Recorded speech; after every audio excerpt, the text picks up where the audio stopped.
Students, welcome back. Let's go ahead and review Chapter 6, the one where Tom and Gatsby begin their showdown over Daisy. This chapter begins with a newspaper man from the city who has heard these rumors about this mysterious Mr. Gatsby who throws lavish parties. He comes to write a story and he wants to get information from Jay. Jay just turns him away. Now, this is the part in the book where Nick decides to tell us the truth about Gatsby's past, since apparently the man has lied to us about everything, including his name. So, here's the real deal. Gatsby was born James Gatz. Dun, dun, dun! It's kind of cute how he just played around with the Y sound. Anyway, he didn't grow up wealthy. Gatsby grew up poor. His parents were shiftless and unsuccessful farm people, and his imagination never really allowed him to accept them as his parents at all. The truth was that Jay Gatsby of West Egg, Long Island, sprang from his platonic conception of himself. He thought himself that he was the son of God, not poor farm people. A phrase which, if it means anything, means just that, and he must be about his father's business, the service of a vast, vulgar, and meticulous beauty. So he invented just the sort of Jay Gatsby that a 17-year-old boy would be likely to invent, and to this conception he was faithful to the end. Now, in the beginning, James Gatt tried, and rather unsuccessfully, I might add, to achieve the American dream in an honest way.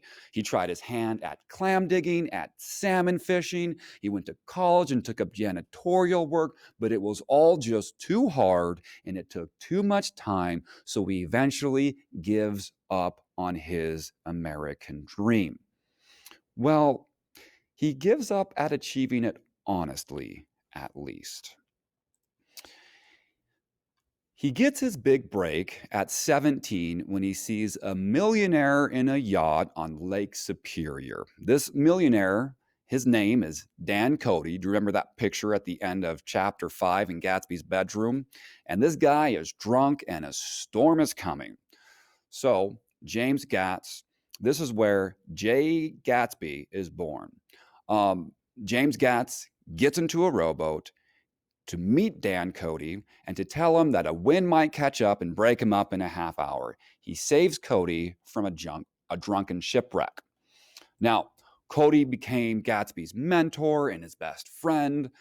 They spend the next 5 years together, and Gatsby is Cody's steward, his mate, skipper, secretary, and sometimes when Cody is too drunk, his jailer. And I'm assuming oftentimes Gatsby became his vomiting head holder too. So there's kind of a reason why Gatsby drinks so little. According to Cody's will, Gatsby was supposed to inherit his money, but Cody's mistress intervened and took it all for herself. So now Gatsby is left completely penniless. He knows what it's like to be wealthy and to have so much access to money. So he's got to go get it another way. And that's when he starts his bootlegging business. And that's the real deal. Nick says he didn't find this out until much later, but he wants to dish it out to us now. All right, now let's get back to the story at hand. Okay, Nick is chilling at Gatsby's place when this man Sloan and the girls he's with stop by, and they're with Tom Buchanan. Gatsby goes about entertaining these unannounced and rather presumptuous guests. Now, Gatsby, in his mind, has already secured Daisy. So he talks rather aggressively to Tom and taunts him subtly. I know your wife. Whew, those are fighting words. Tom, who hates to be outmanned by anyone, takes an instant dislike to Gatsby. And really, after that remark, who can blame him? Sloane's girl invites Gatsby to come over to dinner, even though they really don't want him there. They're just kind of mean girling it up a little. And Gatsby doesn't pick up on these cues and he decides to join him anyway. He runs in to go change his clothes and get his driving gloves. And when he comes out, they're all gone. Whew, that burn hurt. Okay, a few days later, next Saturday, Tom and Daisy both decide to come to Gatsby's weekend party. Apparently, they're asking for trouble. The entire night, Gatsby and Tom take subtle jabs at each other. Like this one. Gatsby introduces Tom as the polo player, to which Tom replies, I'd a little rather not be the polo player. So Gatsby calls Tom the polo player the rest of the evening, and so does everyone else. Okay, later in the party, Daisy and Gatsby sneak over to Nick's house, and Nick has to stand Virgil over them to have some couple time on his front steps. And they also dance several times throughout the night. Now, at dinner time, Tom leaves a table where they're all eating, and Daisy knows what it's all about. She tells Nick that the girl is common but pretty, and even goes so far as to give Tom her little gold pencil in case he needs to write anything down, like a phone number or, like, hey, let's meet here so I can have an affair address.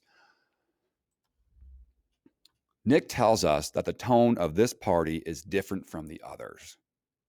Everyone is hostile, everyone is drunk, and everyone is kind of rude. Daisy doesn't like the crudeness of the crowd or West Egg in general, but she pretends to be impressed with it when Tom starts knocking the party.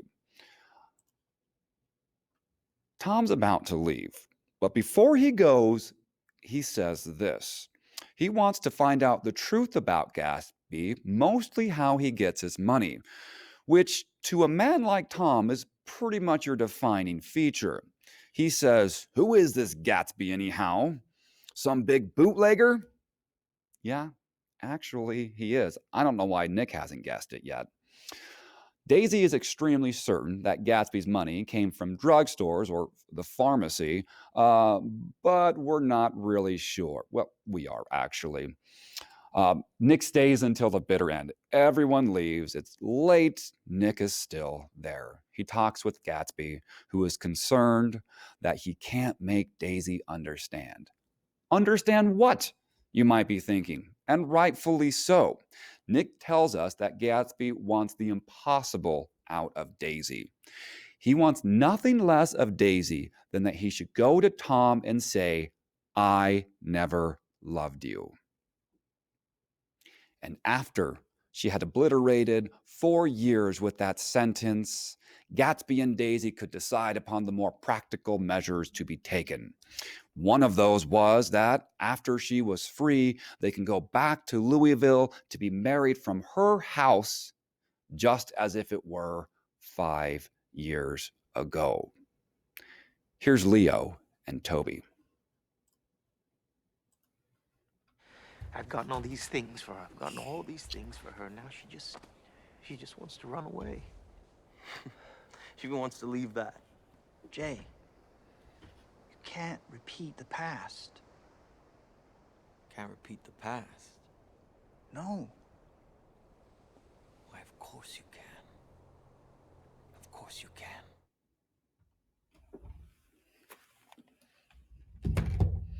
Thanks, Leo and Toby.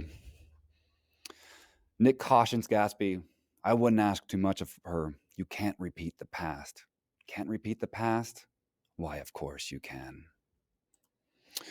All right, at the very end, we have a short break, and Nick imagines Gatsby as a younger man courting the 18-year-old Daisy. Gatsby wanted to gulp down everything that surrounded her life, the culture of the wealthy, the wonder. It's all very poetic and lovely. You should go back and reread those last few paragraphs. Nick says he is reminded of something that he has long forgotten, but it escapes his mind. Very curious indeed. So ends chapter 6. Okay, folks. chapter 7. In today's reading, the temperature and tempers are going to heat up. This is the one where Daisy, accompanied by Gatsby, is going to tell Tom that she's having an affair, that she's going to leave Tom, and that she's going to marry Gatsby. Oh man, that's going to be an intense discussion. And of course, Nick and Jordan are invited to watch. Watch out for Myrtle's smashing performance.